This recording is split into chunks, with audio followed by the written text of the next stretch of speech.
23 bulan Ramadan dalam keadaan sehat, dan alhamdulillah Allah berikan kita taufik dan pertolongannya untuk terus menambah ketaatan dan ibadah dan amal soleh di bulan Ramadan ini.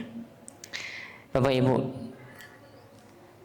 melanjutkan pembahasan kita kemarin sedikit, hari ini saya akan memulai dengan sedikit mereview yang kemarin kita telah mempelajari tentang urgensi membersihkan hati, mensucikan jiwa,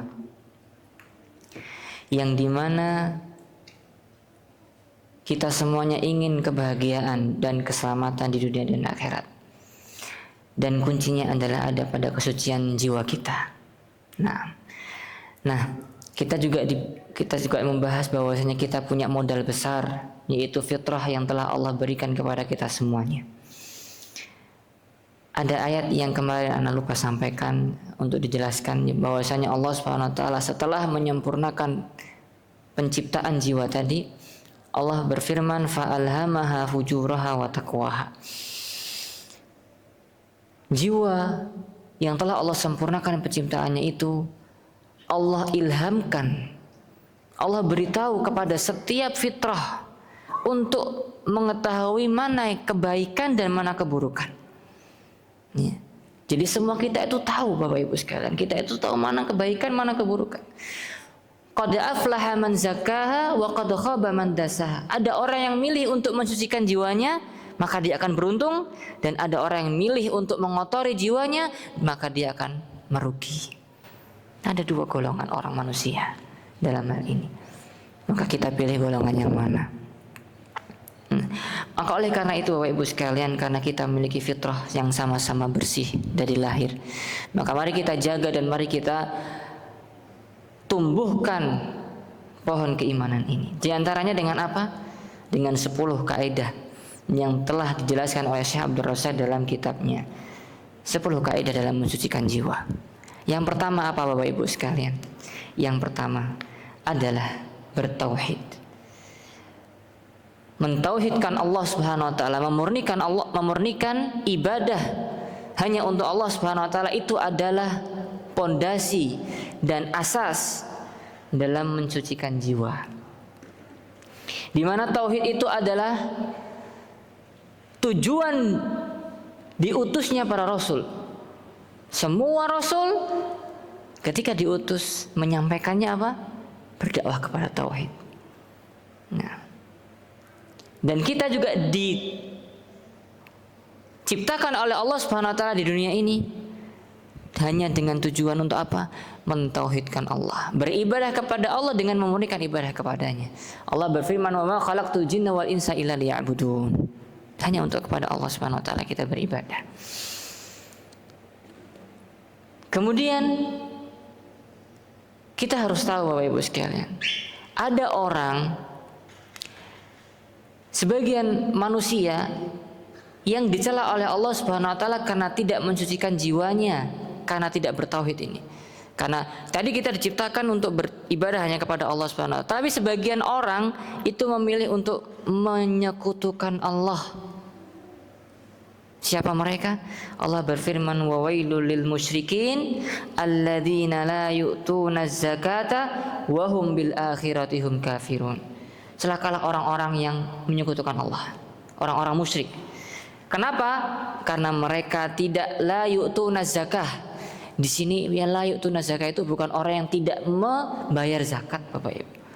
Tapi di dalam tafsir para salafus saleh menafsirkan la yu'tuna zakah itu maksudnya adalah zakah di sini adalah tauhid, syahadatu alla ilaha illallah. Jadi mereka itu tidak mentauhidkan Allah. Tauhid itu adalah aslus zakah, pondasi sucinya hati kata para ulama. Gitu. Jadi ini dalil ini ya adalah ayat ini merupakan dalil celaan dan bukti bahwasanya yang paling mengotori jiwa adalah kesyirikan, dan yang paling mensucikan jiwa adalah mentauhidkan Allah Subhanahu wa taala. Bapak Ibu, kalau kita bicara tauhid, kita jangan merasa sudah paling tauhid Bapak Ibu. Nah, kita selama ini ibadah sama Allah, Ustaz. Kepada Allah kita selama ini nggak ada kita nyembah patung, kita nyembah kita nggak ada nih nyembah apa ya, misal dewa, nggak ada nyembah ini, nggak ada. Kita selama ini nyembah Allah. Nah, secara dohir mungkin kita salat, secara dohir kita mungkin melakukan ibadah kepada Allah, tapi belum tentu hati kita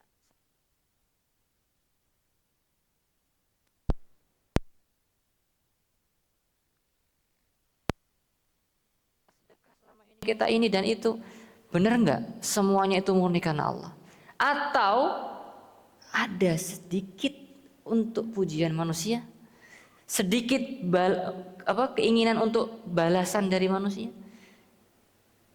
ingin dibalas kebaikan kita, ingin dianggap masya Allah, ingin dianggap wah, ingin dilihat, maka ini syirik kita ya, tauhid kita ini sudah tercoreng dengan adanya hal seperti itu.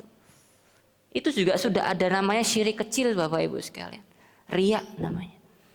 Hanya sedikit kita ingin dilihat orang, sedikit ada perasaan ingin dibalas manusia, tauhid kita udah tercoreng. Nah, tauhid ini adalah benar-benar tujuan kita hidup di dunia ini. Mari kita benar-benar nih perhatikan hati kita. Sudahkah murni hati kita ini hanya untuk Allah? Ataukah masih ada noda-noda syirik kecil atau bahkan syirik besar? Naudzubillah min dzalik. Ada rasa ketergantungan kepada selain Allah. Nah, ini yang perlu kita murnikan hati kita, sucikan jiwa kita dengan tauhid. Yang kedua Bapak Ibu sekalian, cara kedua atau kaidah kedua kita dalam mensucikan jiwa, dalam membersihkan hati itu adalah dengan berdoa. Kata Syekh Abdul Razak hafizahullah, ad-du'a'u miftahu zakatin nufus. Doa itu adalah kunci kesucian jiwa. Dia adalah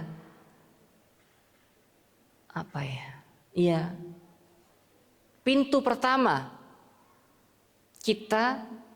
Kalau orang mau masuk masjid, masuk rumah, kita harus masuk lewat pintu kan. Nah, sebelum masuk ini kita buka kunci. Nah, ini adalah pertama kita bisa dapat kesucian jiwa itu adalah dengan doa. Kenapa?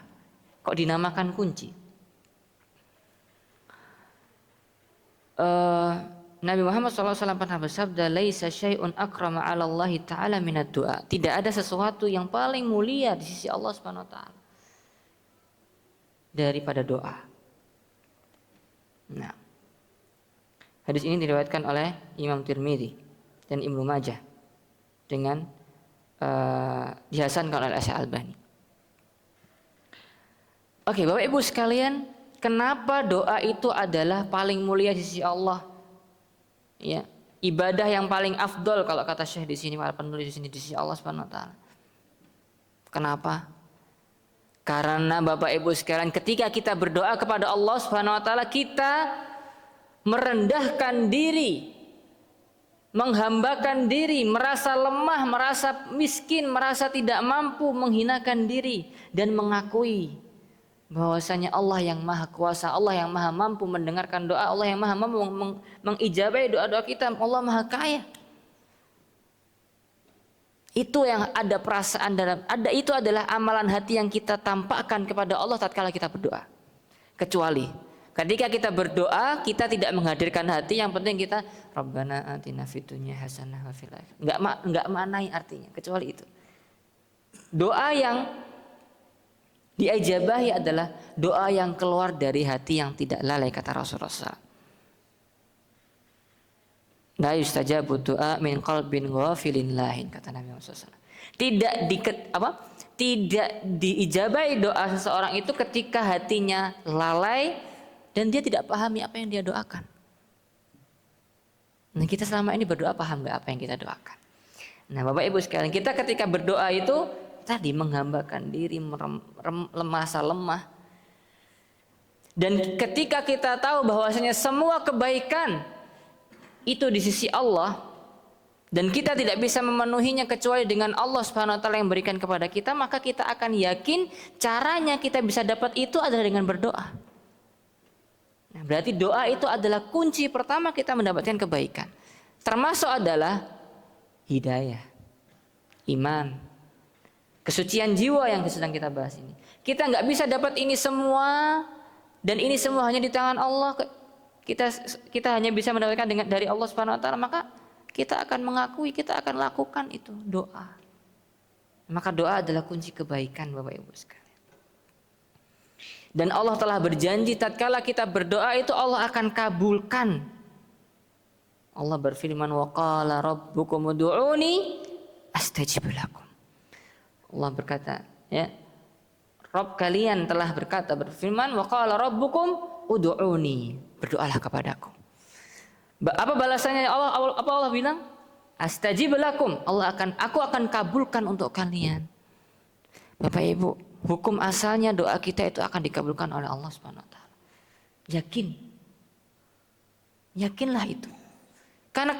Karena kepada siapa lagi kita minta kalau bukan karena Allah kepada Allah Subhanahu wa taala. Hanya Allah yang bisa mengabulkan doa-doa kita. Maka tingkatkan keyakinan kita kepada Allah bahwasanya Allah akan mengabulkan doa-doa kita. Jangan sampai ada perasaan, mana sih Allah kabulkannya dengan mengabulkan doa, kok enggak kunjung-kunjung terkabul. Ini namanya istijal. Ini namanya bertergesa-gesa. Ini perasaan ini malah menjadi sebab kita tidak dikabulkan doa kita. Nah, jadi Bapak Ibu sekalian, yang terakhir ini, ya, kalau kita ingin kesucian jiwa buat kita sendiri, mari kita berdoa. Di antara doanya adalah Allahumma ati nafsi taqwa wa zakkiha anta khairu man zakkaha anta waliyuha wa maulaha. Ini tadi doa yang saya baca di setiap kajian. Karena kita minta kesucian jiwa di setiap belajar agama itu. Kenapa? Karena ilmu itu tidak bisa masuk ke dalam hati yang di dalam hatinya itu ada kotoran. Kalau hatinya kotor, maka ilmu itu nggak mau masuk, nggak mau menetap. Nah, kotoran hati itu dosa dan maksiat dan termasuk kesyirikan tadi. Maka kita minta sama Allah, Allahumma ati nufusana taqwaha, ya Allah, berikanlah kepada kami semua itu adalah kesucian jiwa, ya Allah.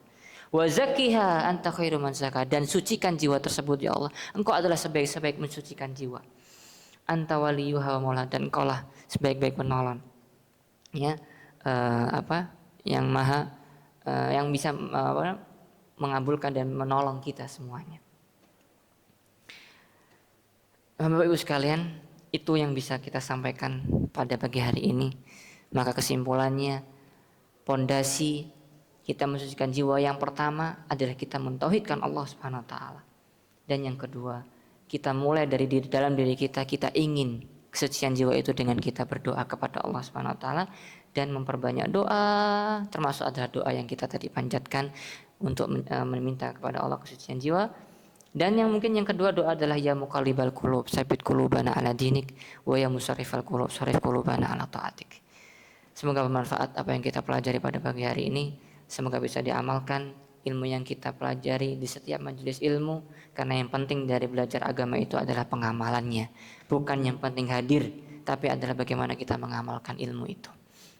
Semoga bermanfaat. Wassalamualaikum warahmatullahi wabarakatuh. Subhanakallah wa bihamdika asyhadu an la ilaha illa anta astaghfiruka wa atubu ilaik. Assalamualaikum warahmatullahi wabarakatuh.